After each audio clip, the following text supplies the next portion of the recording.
हरे कृष्णा, जय शिव शंभो। आप सभी को सावन पुत्रदा एकादशी की हार्दिक शुभकामनाएं। आज सुनेंगे सावन पुत्रदा एकादशी व्रत कथा। तो प्रेम से बोलिए लक्ष्मी नारायण की जय। हिंदू धर्म में हर साल श्रावण मास की शुक्ल पक्ष की एकादशी तिथि को सावन पुत्रदा एकादशी व्रत रखा जाता है। इस दिन सुहागिन महिलाएं संतान की प्राप्ति के लिए श्री हरि विष्णु के विधि विधान से उपासना करती हैं और पुत्रदा एकादशी व्रत रखती हैं। साल में पुत्रदा एकादशी व्रत 2 बार आती है। सावन माह के पुत्रदा एकादशी व्रत स्त्री और पुरुष दोनों रख सकते हैं। धार्मिक मान्यताओं के अनुसार श्रावण मास में पुत्रदा एकादशी व्रत रखने से विवाहित महिलाओं को धन सुख सौभाग्य के साथ संतान सुख की प्राप्ति होती है। वहीं इस साल यानी कि साल 2024 में सावन पुत्रदा एकादशी व्रत 16 अगस्त 2024 दिन शुक्रवार को रखी जाएगी। इसका प्रारंभ 15 अगस्त को सुबह 10:26 पर हो रहा है और इसका समापन 16 अगस्त को सुबह 9:39 पर होगा। उदय तिथि को देखते हुए यह व्रत 16 अगस्त 2024 को रखा जाएगा।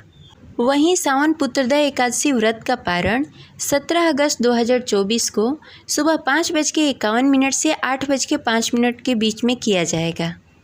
धार्मिक मान्यताओं के अनुसार पुत्रदा एकादशी व्रत रखने से वैवाहिक जोड़ों को पुत्र रत्न की प्राप्ति होती है। संतान की प्राप्ति के लिए वैवाहिक पुरुष या स्त्री इस व्रत को रख सकती हैं।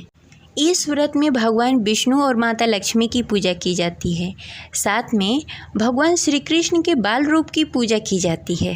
इस व्रत से भगवान विष्णु भक्तों को मनवांछित फल देते हैं और जीवन में सुख समृद्धि और खुशहाली आती है। तो चलिए अब शुरू करते हैं पुत्रदा एकादशी व्रत कथा। तो प्रेम से बोलिए लक्ष्मी नारायण की जय। जय हरि विष्णु। एक बार द्वापर युग में श्री युधिष्ठिर जी भगवान श्री कृष्ण से कहते हैं, हे मधुसूदन, मैंने श्रावण मास की कृष्ण पक्ष की कामिका एकादशी का सविस्तार वर्णन सुना। अब आप मुझे कृपा करके सावन शुक्ल पक्ष एकादशी का क्या नाम है, व्रत करने की विधि तथा इसके महत्व के बारे में कुछ बताएं। भगवान श्री कृष्ण कहते हैं, हे धर्मराज, कि इस एकादशी का नाम पुत्रदा एकादशी है। इस एकादशी को पवित्रा एकादशी भी कहा जाता है। पुत्रदा एकादशी व्रत करने वाले व्यक्ति को पूजा के बाद श्रावण पुत्रदा एकादशी व्रत की कथा जरूर सुननी चाहिए। ऐसा करने से व्रत पूर्ण होता है और मनोकामनाएं पूर्ण होती है। अब शांतिपूर्वक इस कथा को सुनो। इसके सुनने मात्र से वाजपेयी यज्ञ का फल प्राप्त होता है। हे धर्मराज, इस कथा को ध्यानपूर्वक सुनो। द्वापर युग के आरंभ में माहिष्मती नामक एक नगरी थी, जिसमें महिजीत नामक एक राजा राज्य करता था। लेकिन पुत्रहीन होने के कारण राजा को राज्य सुखदायी नहीं लगता था। उसका मानना था कि जिसकी संतान न हो उसके लिए यह लोक और परलोक दोनों ही दुखदायी होते हैं।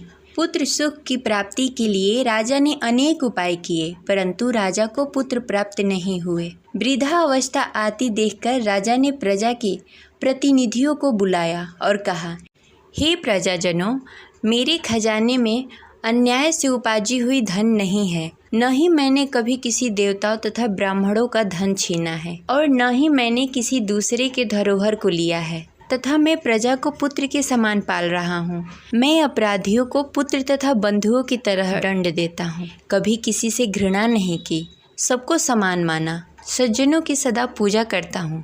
इस प्रकार धर्मयुक्त राज्य करते हुए भी मेरे पुत्र नहीं है, सो मैं अत्यंत दुख पाल रहा हूँ।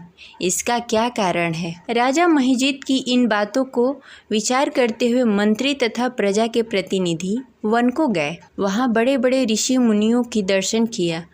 राजा की उत्तम कामना की पूर्ति के लिए किसी श्रेष्ठ तपस्वी मुनि को देखते फिरते रहे। फिर एक आश्रम में उन्होंने अत्यंत वयोवृद्ध धर्म के ज्ञाता बड़े तपस्वी, परमात्मा में मन लगाए हुए, निराहार, जितेंद्रिय, जितात्मा, जित क्रोध, सनातन धर्म के गुण तत्वों को जानने वाले, समस्त ज्ञानों के ज्ञाता लोमस मुनि को देखा, जिनका कल्प के व्यतीत होने पर एक रूम गिरता। फिर राजा के मंत्री और नगर के नगरवासी सामने जाकर ऋषि को प्रणाम किया। उन लोगों को देखकर मुनि ने पूछा कि आप लोग किस कारणवश यहाँ आए हैं। निसंदेह मैं आप लोगों का हित करूँगा।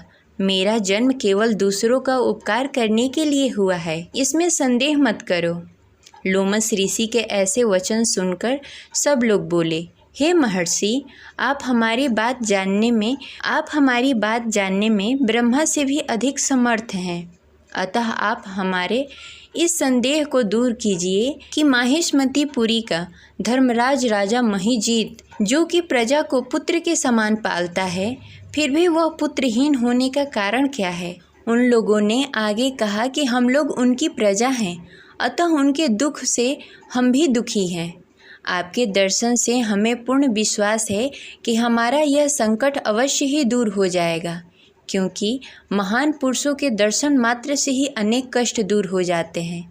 अब आप कृपा करके राजा के पुत्र होने का उपाय बताएं। यह वार्ता सुनकर ऋषि ने थोड़ी देर के लिए नेत्र बंद किए और राजा के पूर्व जन्म की वृत्तांत जानकर कहने लगे। यह राजा पूर्व जन्म में एक निर्धन वैश्य था। निर्धन होने के कारण इसने कई बुरे कर्म किए हैं। यह एक गांव में दूसरे गांव व्यापार करने जाया करता था। एक समय ज्येष्ठ मास के शुक्ल पक्ष की द्वादशी के दिन मध्याह्न के समय, जबकि वह 2 दिनों से भूखा प्यासा था, एक जलाशय पर जल पीने गया। उसी समय पर एक तत्काल की ब्याही हुई प्यासी गौ जल पी रही थी। राजा ने उस प्यासी गाय को जल पीते हुए हटा दिया और स्वयं जल पीने लगा। इसीलिए राजा को यह दुख सहना पड़ रहा है। एकादशी के दिन भूखा रहने से वह राजा हुआ और प्यासी गौ को जल पीते हुए हटाने के कारण पुत्र वियोग का दुख सहना पड़ रहा है।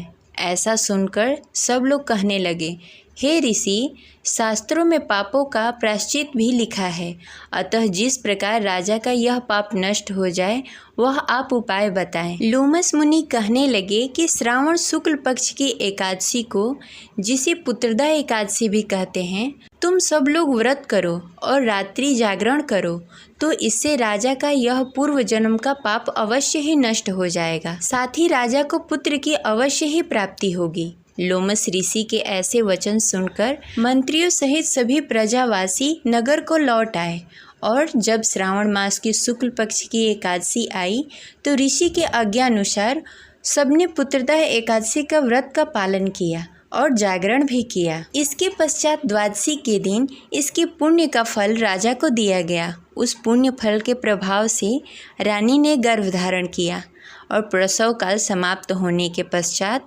उन्होंने बहुत ही तेजस्वी पुत्र को जन्म दिया। इसलिए हे राजन, इस श्रावण शुक्ल पक्ष एकादशी का नाम पुत्रदा एकादशी पड़ा। अतः संतान सुख की इच्छा हासिल करने वाले इस व्रत को अवश्य करें। इसके महात्म्य को सुनने से मनुष्य सब पापों से मुक्त हो जाता है और इस लोक में संतान सुख भोग कर परलोक में स्वर्ग को प्राप्त होता है। ये रही आज की कथा। आपको कैसी लगी कमेंट बॉक्स में ज़रूर बताएं और अपना राय भी अवश्य लिखें और इस वीडियो को लाइक करें। मिलते हैं अगली वीडियो में। जय हरि विष्णु।